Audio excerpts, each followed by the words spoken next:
Good news, Buck's back, but Shoemaker's gone. Shoemaker's not here, so that you'll notice that obviously. Shoemaker's been out the whole week. He's going to be out next week too. He also had surgery. He claims his doctors told him he had to get it, but would a doctor really tell you you need Angelina Jolie lips?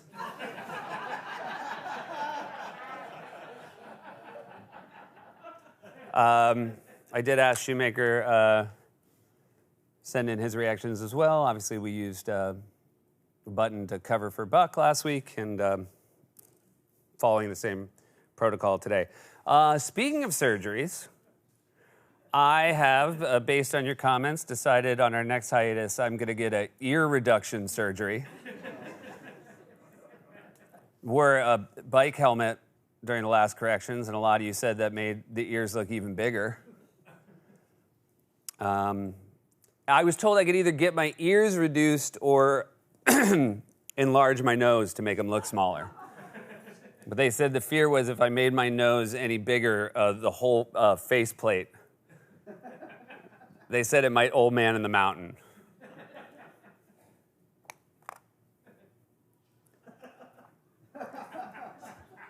It's like he's here.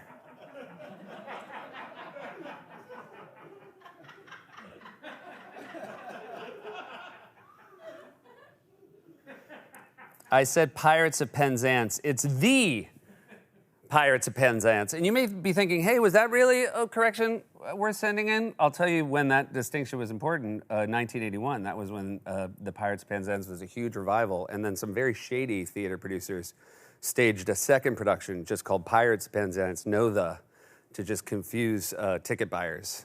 It was a big scandal at the time because, the Pirates of Penzance was just, it was a triumph. And then Pirates of Penzance, was no music, even worse, no pirates. It was just a guy at a desk, and it was one phone, and I guess it didn't run very long. It was just him on the phone going like, I don't see him yet.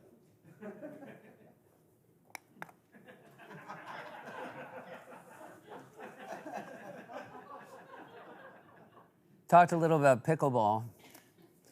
Somebody wrote, a pickleball paddle is typically 15 to 17 inches long, 7 to 8.25 inches wide, and 1.25 inches deep. The handle is usually 4 to 4.5 inches long with a grip circumference of 4 to 4.5 inches. 2.25 inches is the average length of a male pickleball player's Jenna. Come on! No!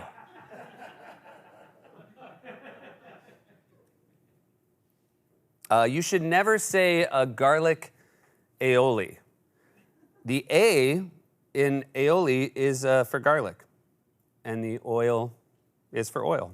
The oli, I should say, is for oil. Just goes to show you, You learn a new thing every 12th corrections. And the rest of the time, God knows what the this is for.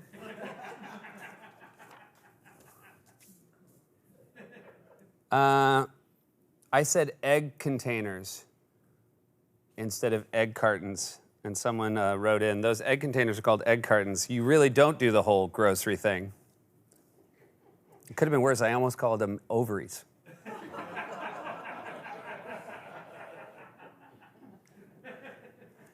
This is a comment that's going to stay with me. My Wi-Fi gave out mid-corrections, and it took me a whole minute to realize my phone was buffering. And it wasn't just some dumb, unfunny bit. It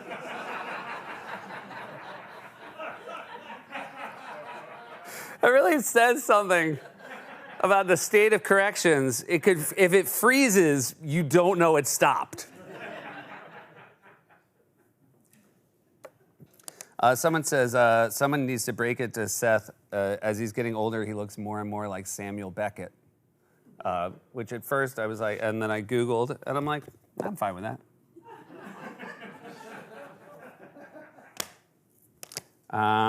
We had Clearable O's. Clearable O's was the name of the cereal that we could actually clear on the show, and somebody said, how did you miss Clearios?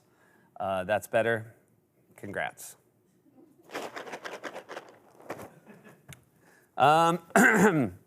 Oh my gosh. Real quick. SNL 50, just because a lot of people in this family had a big part of the show.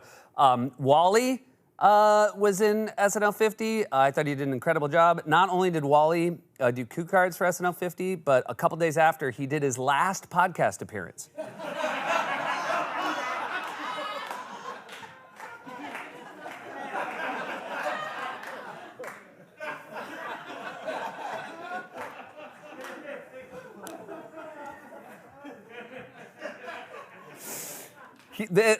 Jim and John have been told if they even see him in headphones, they have license to kill.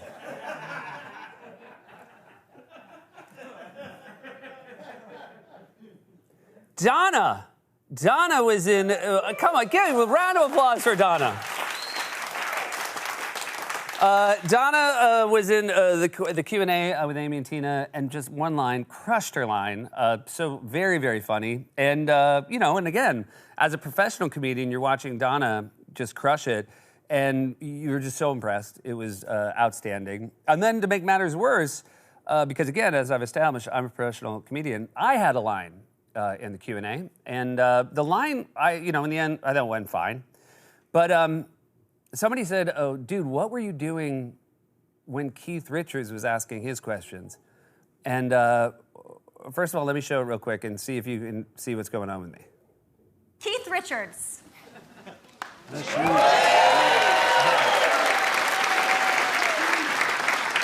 I left a scarf here in 1988, and I'm kind of wondering if anybody's seen it around.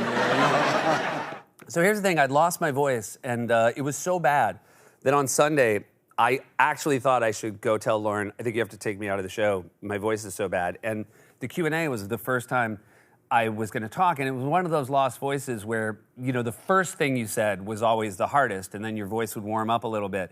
And so what I'm doing, I realized, is I'm saying my line into my hand to, the way you would, try to, prime a lawnmower. And by the way, I've been in television for 20 years. I'm so bad at it that I have no idea I'm on camera. I watch again, look at this idiot thinking no one can see this.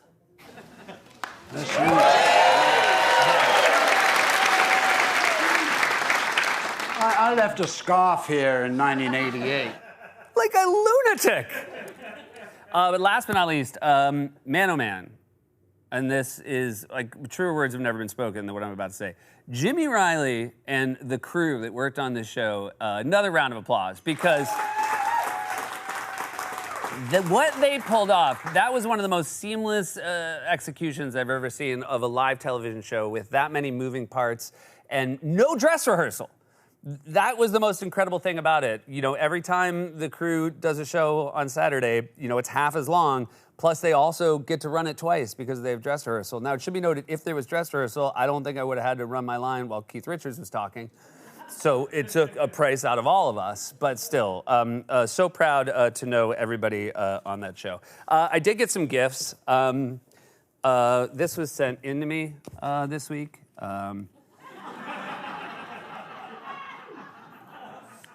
And at first I was like, what's this for? And it's very sweet, obviously, anytime somebody, celebrates our crew. But then the note said, this is to smother Buck.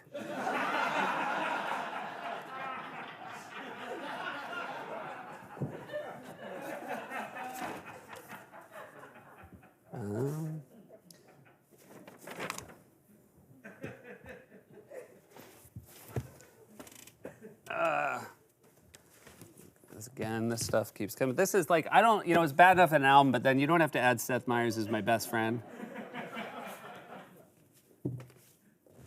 There's this one as well. And again, somebody else has sent it to me on CD, so that's nice. There's this one, somebody sent that. I think this is when he was trying to escape.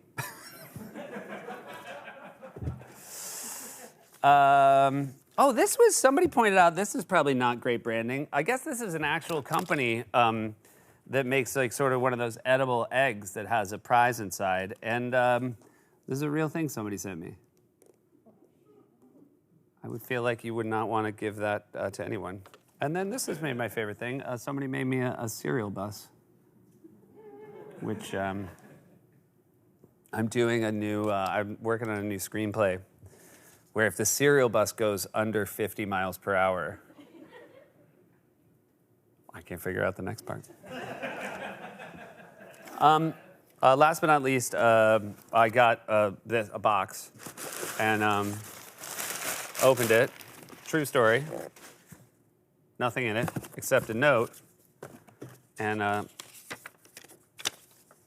someone wrote, "I'm convinced that you don't open envelopes from your P.O. box, only packages.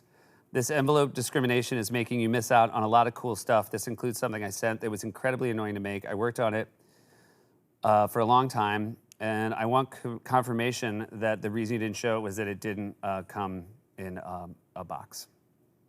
I just didn't like it."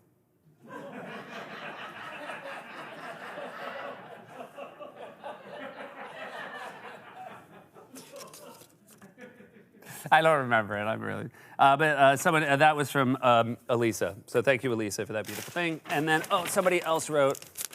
I just want to make sure. I mean, again, somebody sent me like a Cosby CD. But if you give a shout out to my mom, Deborah K, it would make her day. So I hope that's true, Deborah K. Yeah. Obviously, we're making it work without Shoemaker, and 1 week down, one to go. He keeps telling me, I call him. I'm like, "How you feeling?" He's like, because I guess they're beautiful. He keeps. I mean, again, I can't hear him, but he's like, "Oh, I'm gonna be really hot." See you next week.